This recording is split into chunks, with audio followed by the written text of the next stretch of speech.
అప్పెంతమ్మా? 15,000 sir. వడ్డీ ఎన్నేళ్ళు కట్టారు? 2 ఏళ్లు కట్టాను సార్. ఇంటికి ఎంతమంది వచ్చారు? 2 వచ్చారు సార్. ఆ ఇంకో వ్యక్తి ఎవరు? తెలియదు సార్. Head sir. వాడెవడో చూడు. అలాగే సార్. ఏం చెప్పి బెదిరించారమ్మా? ఏం బెదిరించలేదు సార్. ఏంటి బెదిరించలేదా? వాడు భయపడేగా చెట్టు వెంచి కింద పడింది. నువ్వు బెదిరించలేదంటున్నావు. కంప్లైంట్ ఇచ్చే ముందు ఎంత కన్ఫ్యూషన్ ఉంటే కోర్టులో ఎలాగమ్మ కేసు నిలబడుతుంది. ఇప్పుడు వచ్చి బెదిరించలేదు అలా ఇలా అంటే? చక్రవడ్డీ కేసే ఇచ్చేటప్పుడే స్ట్రాంగ్ గా ఇవ్వాలమ్మా. వడ్డీ ఇవ్వకపోతే పేగులు తీసి మాలేసుకుంటాను, ఇంట్లో మొత్తాన్ని తగలేస్తాను, మనుషులు తీసుకొచ్చి బెదిరించాడు, ఇలా ఏదో ఒకటి చేతేనమ్మా ఈ కేసులు స్ట్రాంగ్ గా ఉంటాయి.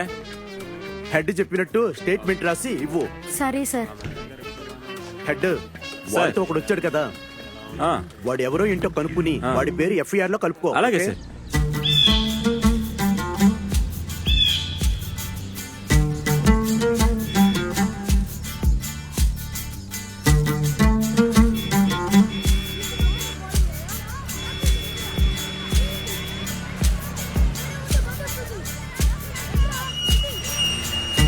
రేయ్ వచ్చేసావురా, దిగండి. అయ్యో పిన్ని, పిన్ని ఎక్కడున్నావు పిన్ని? నా పిన్ని. అయ్యో పిన్ని. హలో, మండపం రెడీనా? రే నేను రే ముందు పెట్టి ఎప్పుడు బయలుదేరారు? డబ్బులు తీసుకొని నేను బాక్స్ వెళ్ళిపోదాం. దింపుతున్నాను. అంతవరకు త్వరగా అసలు బయలుదేరండి. రే రే రే ఆ బాక్స్ తీయమంటే ఈ పెట్టి తీస్తావేంట్రా? లోపల పెట్టరా ఎంతవా? ఇవ్వదే. రే వెతికిలి నిన్ను ఏం దింపమన్నాను? ఆ బాక్స్ దింపరా. జాగ్రత్తగా దింపండి. పట్టుకోండి. నేను చెప్పేది ఒకటి, నువ్వు చేసేది ఒకటి. పెట్టే ఏంటి ప్యాకెట్లు చేపెట్టుకుని ఉంచున్నావు? రేయ్, నేను పెట్టి సరే పట్టుకో. జాగ్రత్త జాగ్రత్త. మెల్లగా. రేయ్, నేను వచ్చింది ఈ పనికి కాదు. రే ఆ గేట్ బాగా తెరవరా. ఏమయ్యా, జాగ్రత్త జాగ్రత్త. జాగ్రత్త. అన్నా, ఆ? టక్కు టక్కున బాడీని తీసి పెట్టి నన్ను పంపించండి అన్నా, నేను వెళ్ళాలి. ఏమ్మా శంకరి, శంకరి బాక్స్ వచ్చిందమ్మా. కొంచెం ఆగన్నా, అమ్మకు స్నానం చేయిస్తున్నారు. స్నానం చేయిస్తున్నారట, 10 నిమిషాలు వచ్చేస్తారులే. వచ్చాక డబ్బులు తీసుకుని వెళ్దు కానీ. సరేనా? కాసేపే.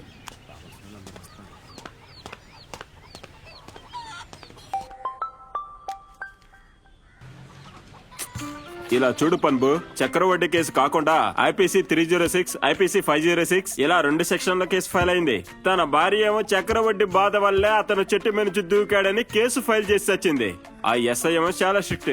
చూసుకోవయ్యా, ఈ రోజు శుక్రవారం అరెస్ట్ గాని చేశారంటే 2 రోజులు కోర్టు వైపే నువ్వు వెళ్ళలేవు. చూసుకో.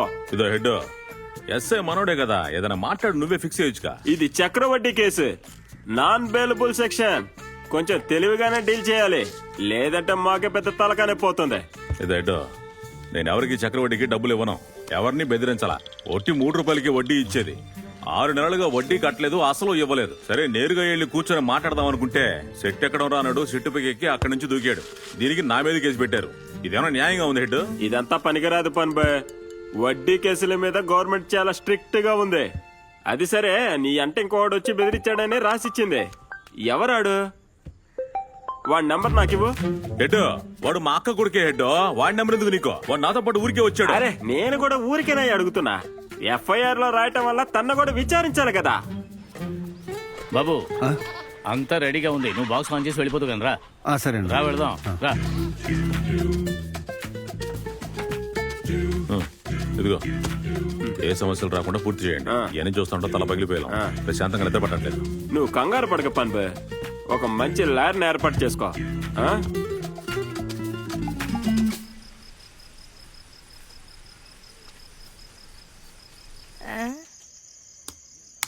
ఏం చేస్తున్నాడు? ఏంటయ్యా, అంతా సరిగానే ఉందా? ఏంటో. రే సరిగానే ఉంది. తీసుకురండి రా. అలాగేనా? పుష్ప, నువ్వు కొంచెం పక్కగా ఉండు. రే ఈ మోత తీరా. వచ్చినా కొంచెం రేయ్, అటు పట్టుకోవయ్యా. ఊరికే నాకు పని జాగ్రత్త చెప్పావంటే మొహం పగల కొడతాను. జాగ్రత్త జాగ్రత్త తీసుకురండి. నువ్వు కొంచెం పక్కగా ఉండు. జాగ్రత్త తీసుకురండి. అంతే, అలాగే అటువైపుకు రా. జాగ్రత్త జాగ్రత్త. రే రే కాళ్ళు కాళ్ళు పట్టుకో. రే రే తల లోపల పెట్టరా. రే కాళ్ళు చూడరా, ఇప్పుడు అది తీసి పైన పెట్టరా. జాగ్రత్త. తప్పుకోండి, మీరు ఇలా రండి. Switch on చేయవయ్యా. ఆన్ చేయనా? నువ్వు ఇలా రా. ఏం చేసావయ్యా? మొత్తం ఊరంతా కరెంట్ పోయింది. నేనేం చేయలేదన్నా, ప్లగ్ పెట్టాను అంతే. అదేలాగయ్యా మేము కూడా ఎన్నో ప్లగ్లు పెట్టాము. నువ్వు పెట్టినప్పుడే ఊరు మొత్తానికి కరెంట్ పోయిందంటే నువ్వే ఏదో తప్పుగా పెట్టావు. దానికి నువ్వే బాధ్యుడివి. నేనేం చేయనండి. ఏయ్ అసలు తనెలా బాధ్యుడవుతాడు? చావుకీడు దాని పని చూపిస్తుంది కదా. చీకట్లో ఉంది అమ్మాయి మలయరిసి వెళ్ళి దీపం ఏయ్, పట్టు. అరే, రండి అయ్యా, ఏమైందో చూద్దాం. ఇదేంట్రా కొత్త సమస్యలో ఉంది. ఏమయ్యా మీ ఇంట్లో చావుకి మేమెందుకే కరెంట్ లేకుండా ఉండాలి? బాబు కొంచెం ఓపిక పట్టు. ఏదో పోల్లో ఫ్యూజ్ పోయి ఉంటది. ఇదిగో వెళ్ళాడు కదా, కరెక్ట్ చేస్తాడు. కొంచెం సరే, ఓపిక పద. ఉండు. పెట్టి కనెక్షన్ పోయి ఊరంతా కరెంట్ తీసావు కదయ్యా. ఏమయ్యా, ఎవరైనా కరెంట్ పోలెక్కి అసలు ఏమైందో చూడండి అయ్యా. అదిగో అలా చూడవయ్యా, లైన్ మ్యాన్ వచ్చేసాడు. ఎక్కడ? ఎవర్రా అట్లే అయ్యో ఏయ్, మీరేంట్రా మధ్యలో? సరిగ్గా లుంగినే కట్టుకోలేవు, ఫీజు ఎలా పెడతావయ్యా? నేను నోరు మీరా.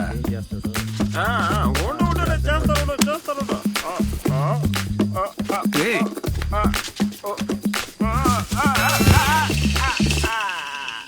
ఇంకా నయం, వాడే కింద పడిపోయాడు.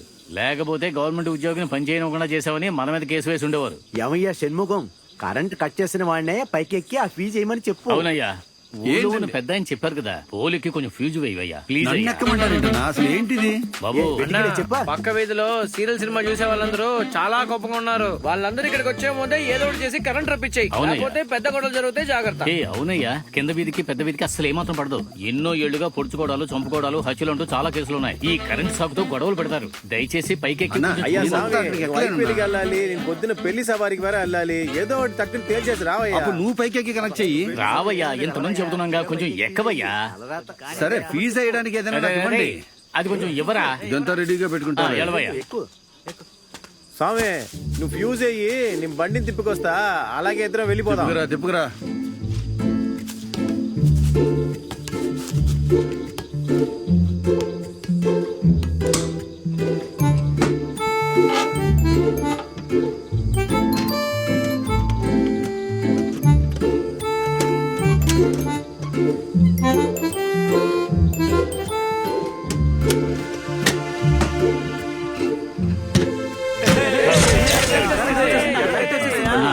డబ్బులు ఇస్తే నేను ఇదిగో వెళ్ళిపోతాను. ఇచ్చేస్తా. షణ్ముఖం ఆగు. ఏమయ్యా, నువ్వు ప్లగ్ పెట్టిన వెంటనే ఊరు మొత్తం కరెంటు పోయింది. నువ్వు వెళ్ళగానే ఏదైనా సమస్య అవుతే మలయప్పనికి ఎవరు బదులు చెప్తారు?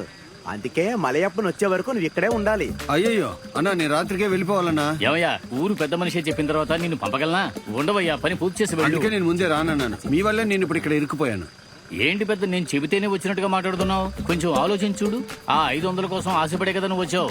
అన్నా, దయచేసి నన్ను వదిలేండి అన్న, ప్లీజ్. అరే నేను వెళ్ళాలి. ఉండవయ్యా, ఆ ముసలావిని దివ్యంగా సాగనంపుదాం. అందరూ చెబుతున్నారు కదా. అర్థం ఉండవయ్యా, చేసుకోండి ఉండవయ్యా, ఉండు, నేను చెప్పేది విను. స్వామి ఉండవయ్యా. నువ్వు కావాలంటే ఇక్కడే ఉండు, నేను బయలుదేరతా. నాకు పొద్దున పెళ్లి సవారు ఉంది. రేయ్, నువ్వు కాస్త ఆగరా. అదే నువ్వు రావయ్యా, రా. అందరూ చూస్తున్నారు కదా, రా. నేను చెప్పేది విను. డ్రైవరు, నువ్వు బండి తీసుకుని బయలుదేరు. వెళ్ళాలన్నా. అన్నా, ఐపీఎల్ మ్యాచ్ చూడడానికి వెళ్ళాలన్నా. ఏమయ్యా, ఇంట్లో శవాన్ని పెట్టుకుని నువ్వు క్రికెట్ మ్యాచ్ చూడాలి అంటావేంటి? పని పూర్తయిన తర్వాత వెళ్ళిపోతూ గానిలే. అమ్మా అమ్మా, ఐస్ బాక్స్ తీసుకొచ్చిన తమ్ముడిని కొంచెం ఇక్కడ ఉండనివ్వు. ఏంటి పొల్లైస్ అమ్మే అబ్బాయా? ఏంటి, పుల్ల ఐసా? పుల్లైసు కాదు, ఐసు బాక్స్ తెచ్చిన తమ్ముడు. బాగా పరిచయం పెంచుకో, రేపు నీకు ఉపయోగపడతాడు. ఆ, బతుకున్నప్పుడే వీళ్ళు నన్ను ఎవరు చూడలేదు. తను చాలా అదృష్టవంతురాలు. చచ్చిపోయిన తర్వాత కూడా మలయప్ప తన ఐస్ పెట్లో పెట్టి జాగ్రత్తగా చూసుకుంటున్నాడు. ఏ నీకంత బాగా కోరికగా ఉంటే ఆవిడ పక్కనే పడుకో. బాబు నువ్వు ఇక్కడే ఉండు, నేను వెళ్ళి భోజనం తీసుకొస్తా. భోజనం అంతా ఏం వద్దన్నా, ఫోన్ లో ఛార్జ్ లేదు. ఏదేదో ఏర్పాటు చేస్తున్నారు. నా ఫోన్ కు ఛార్జర్ ఏర్పాటు చేయండి. ఎరా, నీ దగ్గర ఛార్జర్ ఉందా? మలేసి దగ్గర ఉంది. ఆ? మలేసి. అవును, ఇదిగో బాబు, అదిగో అక్కడ ఉంది చూడు, అక్కడికి వెళ్ళి పెట్టుకో. అన్నా, మీరే తీసేయండి అన్నా. ఏమయ్యా, అది మన సొంత ఇల్లు లాంటిది, అక్కడికి వెళ్ళి పెట్టుకోకూడదా? వెళ్ళి పెట్టుకోవయ్యా. అన్నా, రేయ్, అది- మనం వెళ్ళి భోజనం తెద్దాం, నువ్వు వెళ్ళి పెట్టుకోవయ్యా. ఈ అబ్బాయిని ఇక్కడే ఉండనివ్వు, నువ్వేం మాట్లాడకుండా ఉంటే చాలు.